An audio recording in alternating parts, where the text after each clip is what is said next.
as portas para que Ele possa entrar. Que as palavras do Santo Evangelho perdoem os nossos pecados. Amém. Podemos sentar. Caríssimos irmãos, caríssimos amigos que nos acompanham também ao vivo, nós chegamos ao domingo de número 4 na nossa caminhada de tempo do Advento. Esse tempo que começamos há 4 domingos atrás, agora alcança o seu ponto mais alto. Nós estamos às vésperas de celebrar o momento em que o amor de Deus foi derramado nessa terra. É por isso que a nossa coroa do Advento já está com as velas todas acesas. Os 4 domingos que antecedem o Natal, em que a palavra de Deus vem nos convidar à vigilância, à mudança de vida, à mudança de comportamento, à mudança de mentalidade, em que a palavra de Deus vem nos convidar a fazer uma verdadeira faxina no nosso coração, para que lá na noite do Natal, Jesus possa se sentir à vontade dentro do meu coração. E ao longo do ano, a gente sabe quanta coisa ruim a gente coloca no nosso coração. Quanta mágoa a gente guarda no coração. Quanta raiva, quanto desejo de vingança, quanta murmuração. Se nós não tivermos a coragem de tirar tudo isso, de fazer essa limpeza no nosso coração, na noite do Natal Jesus vai ficar à porta. Nas casas mais antigas, tem lá em Minas tem muito isso, o quadro de Jesus na porta batendo. Eu não sei se vocês já viram. E aquele quadro ele é muito interessante porque se a gente olhar a fechadura, não tem fechadura do lado de fora, para dizer que aquilo ali é o nosso coração. Jesus bate, Jesus não arromba a porta de coração de ninguém. Cabe a nós, que temos as chaves do lado de dentro, abrir ou não a porta do nosso coração para Jesus entrar. Então esse tempo do Advento foi exatamente isso, esse convite a fazer com que o nosso coração se transforme numa manjedoura. E nesse final de semana, o último antes do Natal, a palavra de Deus vem nos afirmar categoricamente que Jesus é o Deus conosco. Olha só que bonito, gente. Que Jesus veio nos oferecer a salvação. Que Jesus veio ao nosso encontro para nos salvar. E nós podemos até trocar. Jesus veio ao nosso encontro para nos levar para o céu. Quando a nossa vida se configura a vida de Cristo, nós estamos no caminho do céu. Não se chega ao céu, se a gente deseja o céu, nós precisamos passar por Jesus. Não existe atalho para o céu que não passe por Jesus. Todos os caminhos para o céu necessariamente passam por uma aproximação com Jesus. Ou seja, passa por me tornar amigo de Jesus.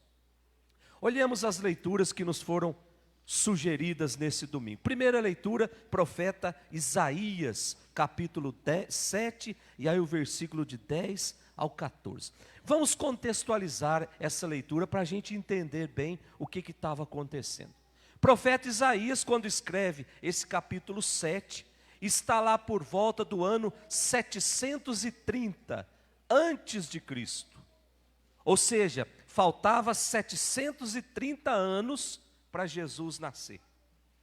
Como é que estava dividida a sociedade nessa época?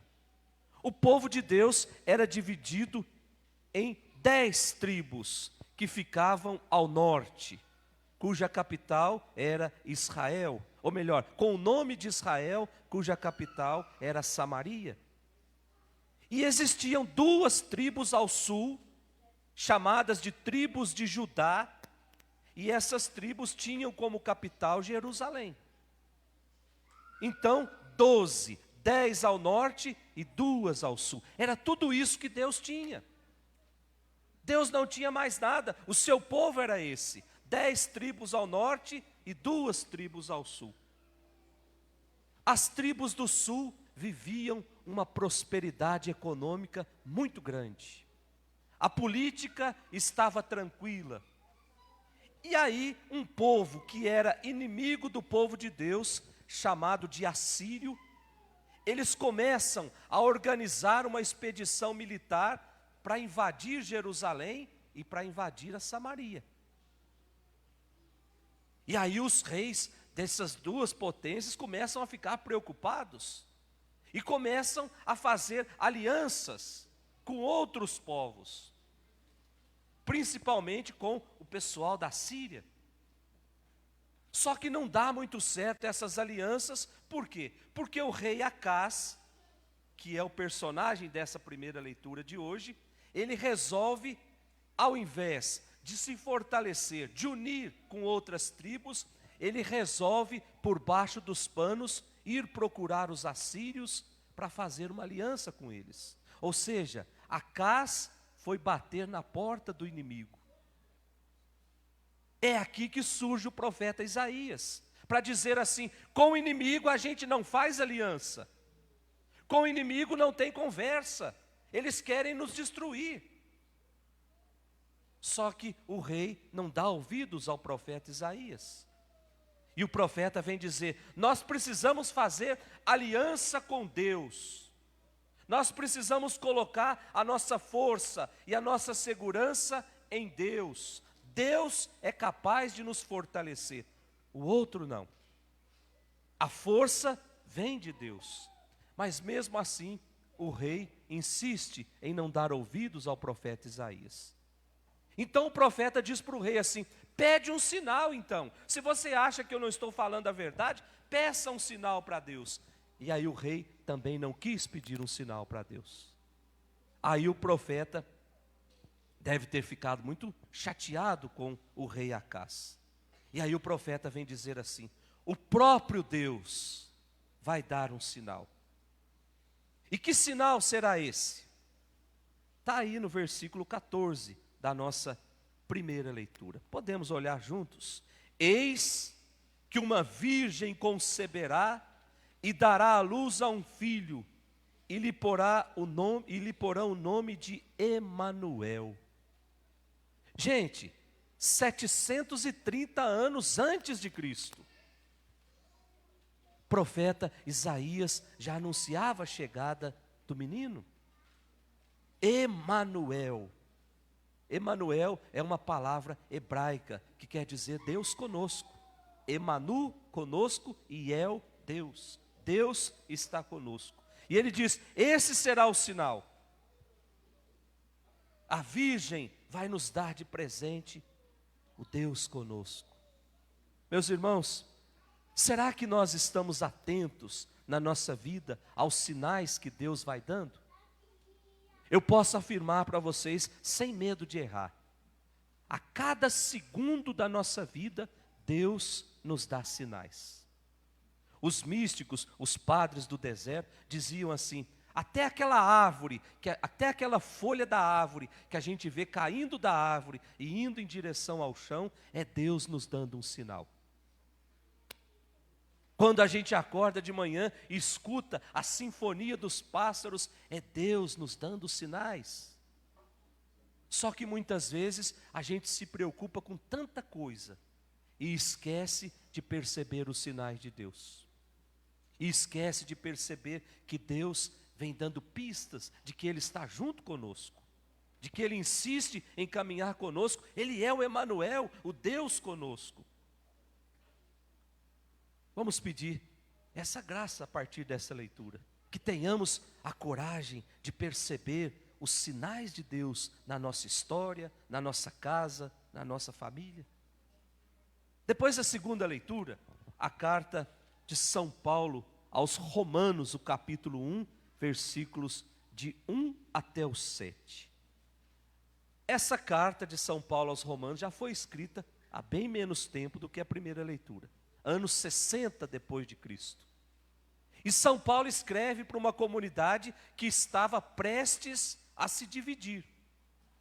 Qual comunidade era essa? Está aí o nome da leitura: romanos, a comunidade de Roma, anos 60 depois de Cristo. Por que é que estava havendo confusão dentro dessa comunidade? Existia dentro da comunidade dois tipos de gente. Aqueles que estavam vindo do judaísmo, que se encantaram pela pregação dos apóstolos e disseram assim: a partir de hoje nós queremos seguir Jesus. Então, judeus que se converteram ao cristianismo. E o outro, pagãos, que não acreditavam em nada, mas passaram a acreditar em Jesus devido ao entusiasmo dos apóstolos. Então, dois tipos de gente tão diferentes, vivendo numa mesma comunidade, mais cedo ou mais tarde ia dar algum atrito. E aqui começa o atrito. Os judeus começaram a dizer assim: você que é pagão, para você ser cristão, primeiro você precisa ser judeu.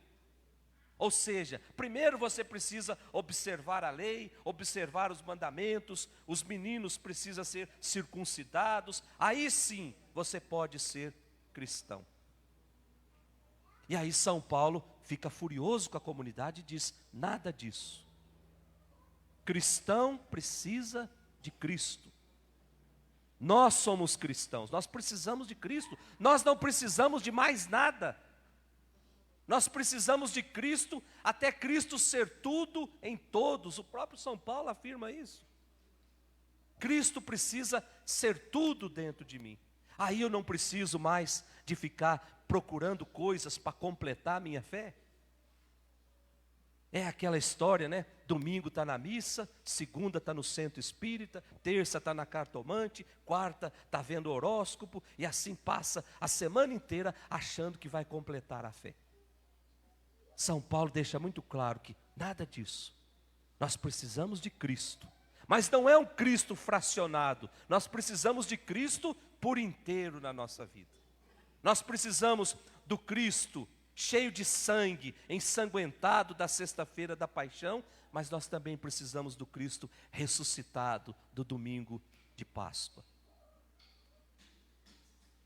E aí São Paulo diz: o dia que Cristo for tudo em todos, aí não haverá mais divisões nas comunidades. Aí ninguém vai se achar melhor do que ninguém. Aí nós vamos viver o amor, nós vamos viver a fraternidade. Eu vou reconhecer que eu não sou nada nesse mundo. Eu vou reconhecer que para chegar ao céu eu preciso estar junto com o outro. Nós precisamos nos fortalecer para que a gente chegue junto ao céu. E acontece muitas vezes nas nossas comunidades o contrário. A gente percebe que tem muitas comunidades por aí que estão corroídas pela fofoca, que estão corroídas pelas calúnias, pelas contendas, pela falta de diálogo. Quantas comunidades por aí que a gente conhece que está se dissolvendo porque não foram capazes de viver o amor, a tolerância, a fraternidade. E aí, diante da simplicidade que é a proposta de Deus, a gente fica perdido. Ser cristão hoje é muito simples. Ser cristão hoje é só assumir o compromisso de ser de Cristo. Só que muitas vezes a gente quer ser de Cristo, a gente quer ser da televisão, a gente quer ser do artista famoso, a gente quer ser do corpo perfeito, e aí a gente vai costurando coisas na nossa vida e Cristo vai ficando para trás. Cristo precisa ser tudo em todos. E aí o anúncio do Evangelho não vai ser pesado para ninguém. E por fim a gente olha o nosso Evangelho de hoje, o Evangelho de São Mateus, o capítulo 1, que narra a origem de Jesus. Olha só que bonito. E nos mostra que a sua origem, ela é divina. Que Jesus é o Messias, o descendente de Davi, tanto anunciado pelos profetas. E aí nós podemos nos perguntar: será que é esse Jesus das Sagradas Escrituras que nós estamos esperando para a semana que vem? Será que é esse Jesus que as nossas famílias estão preparando as suas casas para receber? Esse Deus que vem ao encontro do homem para levar para o céu? Basta a gente olhar como é que nós estamos preparando o nosso Natal. Para muitas pessoas, o Natal vai terminar no próximo domingo à noite. Porque o Natal foi só o Natal da paganização, o Natal do consumismo, o Natal da festa, o Natal do presente, o Natal das viagens. Termina quando terminar o domingo. Mas para aqueles que se prepararam, por isso que a igreja nos pediu que preparássemos o Natal. 4 semanas preparando, para que o Natal seja todos os dias do ano de 2023, Deus vem ao nosso encontro. Vem através da liturgia, vem na pessoa do irmão, vem dentro das nossas casas. Eu não posso deixar para trás esses sinais que Deus vai dando.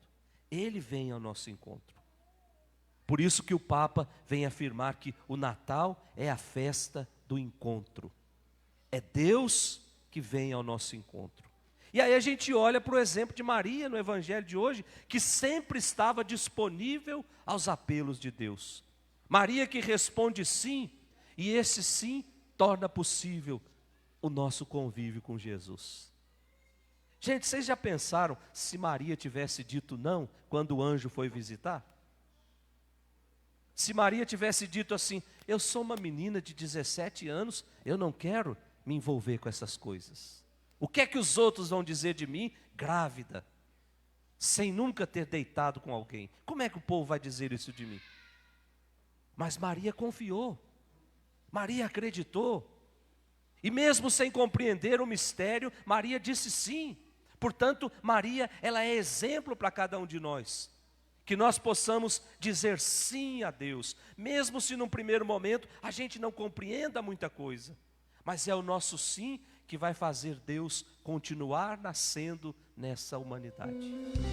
Louvado seja nosso Senhor Jesus Cristo.